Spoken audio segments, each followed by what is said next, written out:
So ಏನ್ ಹೇಳ್ಬೇಕು ಗೊತ್ತಿಲ್ಲ, ಯಾಕಂದ್ರೆ ಎಲ್ಲರೂ ಹೇಳ್ತಿದಾರಲ್ಲ, ಇನ್ನೇನು ಹೇಳುದಿದೆ ನಾನು. ಬಟ್ ಬಿಹೈಂಡ್ ದ ಸೀನ್ ಒಂದಿದೆ, ಅದು ಹೇಳ್ತೀನಿ. ಬಿಹೈಂಡ್ ದ ಸೀನ್ ಏನು ಅಂತಂದ್ರೆ, ಸಮೀರ್ ಮೋದಿ ಸರ್ ಒಂದು ಮಾತು ಹೇಳೋದು, ನಾನು ಬದುಕಿರೋದು, ನಾನು ಎಲ್ಲಿವರೆಗೂ ಬದುಕಿರ್ತೀನಿ ಅಲ್ಲಿವರೆಗೂ ನೀವೆಲ್ಲ ಸೇಫ್ ಅಂತ. ಈ 3 ದಿನ ಏನ್ ಕೊಟ್ಟಿದಾರಲ್ಲ, it is not a 3 days programme, it's a lifetime programme. Remember it.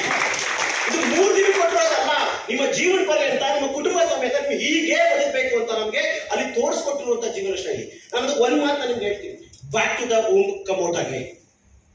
ನೀವೆಲ್ಲರೂ ಕೂತಿರೋರು ಇವತ್ತು ಕೂತ್ಕೊಳ್ಬೇಕಾದ್ರೆ ಏನೇನು ಹೇಳ್ತಾರಲ್ಲ, ಯಾಕಂದ್ರೆ ಆ ಎಕ್ಸ್ಪೀರಿಯನ್ಸ್ ಬಿಟ್ಬಿಡಿ, ಅದು ಹೇಳ್ತಾರೆ ಅದನ್ನೆಲ್ಲರೂ. I not bother about it.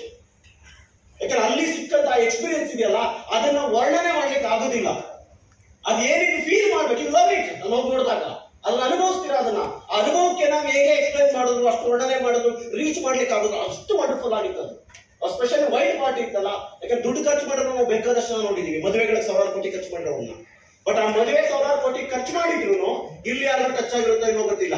ಆದ್ರೆ ಸಮೀರ್ ಮೋದಿ ಸರ್ ಮಾಡಿದ್ರಲ್ಲ, ಅದು ಇಲ್ಲಿ ಟಚ್ ಆಗಿದೆ. ನಮ್ಮ ಮಕ್ಕಳು ಒನ್ ಥಿಂಗ್ ನಾನು ಹೇಳೋದು ಇಷ್ಟೇನೆ, ಏನ್ ಸಮೀರ್ ಮೋದಿ ಸರ್ ಕೊಟ್ಟಿದ್ದಾರೆ ಅದು ನಮ್ಮ 3 ಜನರೇಷನ್ಗೆ ಇದೇ ತರ ಹೋಗೋದಕ್ಕೋಸ್ಕರ ಪ್ಲಾಟ್ಫಾರ್ಮ್ ರೆಡಿ ಮಾಡಿದ್ದಾರೆ. ನೀವಿಲ್ಲಿ